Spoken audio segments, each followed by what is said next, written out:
Kalapi, Bohol, kilala sa magagandang dalampasigan at saganang karagatan.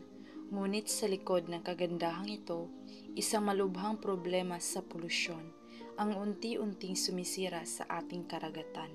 Namamatay ang mga isda, nasisira ang kalikasan, at ang tanong ng sambayanan, sino ang may sala? Samahan ninyo kami sa aming investigasyon para malaman ang katotohanan.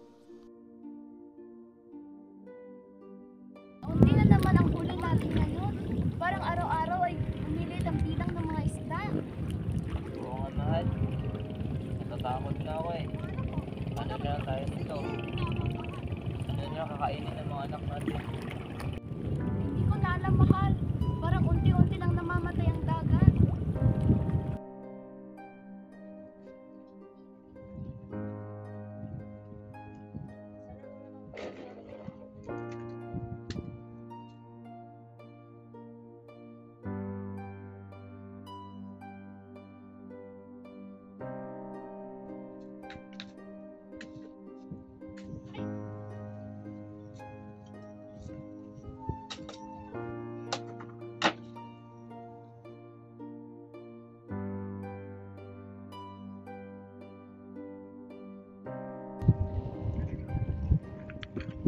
Nakita ko po si Giselle may tapon ng basura sa dagat.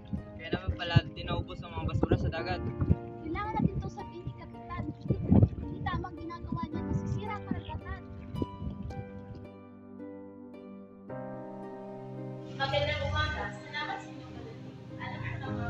Alam ninyo bakit kayo tinatawag.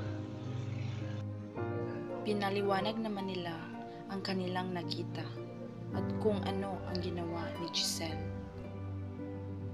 Kapitan, hindi ko alam ang kanilang sinasabi. Wala akong ginawang masama. Dahil sa pagtanggi ni Giselle sa bintang ng mag-asawa, sa kanya ay napasyahan niyang gumawa ng isang investigasyon. Ginang Queenie at Ginoong Clara, maaari niyo bang ilarawan ang iyong karagatan nitong nakaraang buwan? Ano ang mga pagbabagong napansin ninyo? Senator, dati po ay marami kami ng isda. Ngunit itong nakarang buwan ay nagtataka kami dahil kahit palagi kami nangyayinis, madami pa rin mga basura. Nakakabahala na.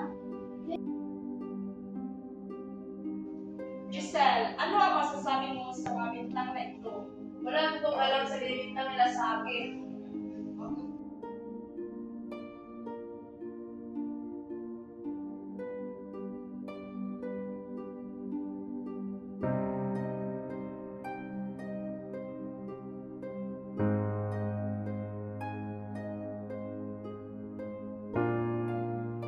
Giselle, nakita natin sa CCTV ang ginagawa mo.